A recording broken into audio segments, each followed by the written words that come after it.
ANMR ನ್ಯೂಸ್ಗೆ ಸ್ವಾಗತ. ಚಿಂತಾಮಣಿಯ ಹೆಸರಾಂತ ಡೆಕ್ಕನ್ ಆಸ್ಪತ್ರೆ. ನಮ್ಮಲ್ಲಿ ಜನರಲ್ ಮೆಡಿಸಿನ್, ಸಾಮಾನ್ಯ ಶಸ್ತ್ರಚಿಕಿತ್ಸೆ, ಅಡ್ವಾನ್ಸ್ಡ್ ಲ್ಯಾಪ್ರೋಸ್ಕೋಪಿಕ್ ಶಸ್ತ್ರಚಿಕಿತ್ಸೆ, ಗ್ಯಾಸ್ಟ್ರೋಎಂಟರಾಲಜಿ, ಮೂಳೆ ಚಿಕಿತ್ಸೆ, ಪ್ರಸೂತಿ ಮತ್ತು ಸ್ತ್ರೀರೋಗ ಶಾಸ್ತ್ರ, ಮಕ್ಕಳ ಚಿಕಿತ್ಸೆ, ದಂತ ಚಿಕಿತ್ಸೆ, ಕಿವಿ, ಮೂಗು ಮತ್ತು ಗಂಟಲು, ಮೂತ್ರಶಾಸ್ತ್ರ ಚಿಕಿತ್ಸೆ, ನರವಿಜ್ಞಾನ, ನಾಳಿಯ ಮತ್ತು ಎಂಡೋವ್ಯಾಸ್ಕ್ಯುಲರ್, ನೆಫ್ರಾಲಜಿ, ಡಯಾಲಿಸಿಸ್, ಬೌಲ್ ಚಿಕಿತ್ಸೆ, ರೇಡಿಯಾಲಜಿ, ಎಂಡೋಸ್ಕೋಪಿ ಲಭ್ಯ.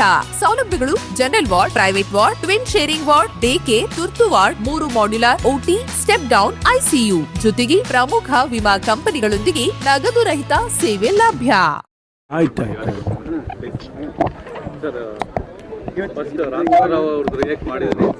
ಬೆಳಗ್ಗೆ ರಿಯಾಕ್ಟ್ ಮಾಡಿದ್ದೀನಿ.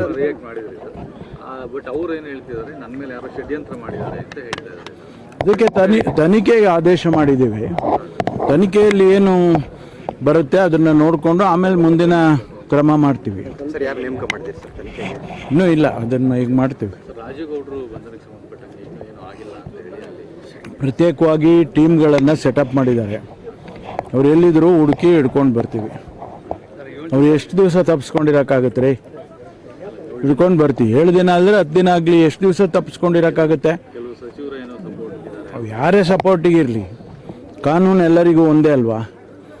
ಕಾನೂನು ಅವರಿಗೆ ಏನು ಮಾಡಬೇಕೋ ಅದನ್ನು ಮಾಡುತ್ತೆ. ಈ ರಾಮಚಂದ್ರ ರಾವ್ ಅವರದ್ದು ಪ್ರಕರಣದಿಂದ ಸರ್ ಸರ್ಕಾರಕ್ಕೆ ಒಂಥರ ಮುಜುಗರ ಅಂತೇಳಿ ಒಂದು ಚರ್ಚೆ ಆಗ್ತದೆ ಸರ್. ಅದಕ್ಕೆ ಈಗ ಸಸ್ಪೆಂಡ್ ಮಾಡಿದ್ದೀವಲ್ಲ, ಹಾಂ ಸರ್. ಈಗ ಸರ್ ಕ್ರಮ ತಗೊಂಡಿದ್ದೀವಿ. ಹಾಂ ಸರ್. ಮುಂದೆ ತನಿಖೆ ಅದರಲ್ಲಿ ಏನು ಬರುತ್ತೆ ಅವರು ಹೇಳ್ಕೊಂಡಿದ್ದಾರೆ, ಇದೆಲ್ಲ ಸುಳ್ಳು ಅಂತ ಹೇಳಿದ್ದಾರೆ. ಅದನ್ನು ತನಿಖೆ ಮಾಡಿದಾಗಲೇ ಗೊತ್ತಾಗುತ್ತೆ. ಮೇಲ್ನೋಟಕ್ಕೆ ಸರ್ ಯೂನಿಫಾರ್ಮ್ ಇದೆ, ಅವ್ರದ್ದೇ ಚೇಂಬರ್ ಅನ್ನುವಂಥದ್ದು ಪ್ರೂವ್ ಆಗಿದೆ ಸರ್. ಯೂನಿಫಾರ್ಮ್ ಇದೆ ಹಿಂದ್ಗಡೆ. ಅದಕ್ಕೆ ರೀ ತನಿಖೆ ಆರ್ಡರ್ ಮಾಡಿರೋದು.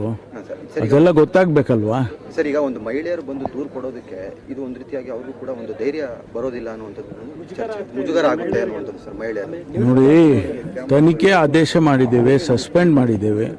ವರದಿ ಬಂದ ಮೇಲೆ ಅದೇನು ಕ್ರಮ ತಗೊಳ್ಬೇಕೋ ತಗೊಳ್ತೀವಿ. ಅದನ್ನ ಬೆಳಗ್ಗೆನೇ ನಾನು ರಿಯಾಕ್ಷನ್ ಕೊಟ್ಟಿದ್ದೇನೆ ಆಗಲೇ. Thank you. ಸಂತ್ರಸ್ತ ಮಹಿಳೆಯರನ್ನ ಕಾಂಟ್ಯಾಕ್ಟ್ ಮಾಡಿದ್ದೀರಾ?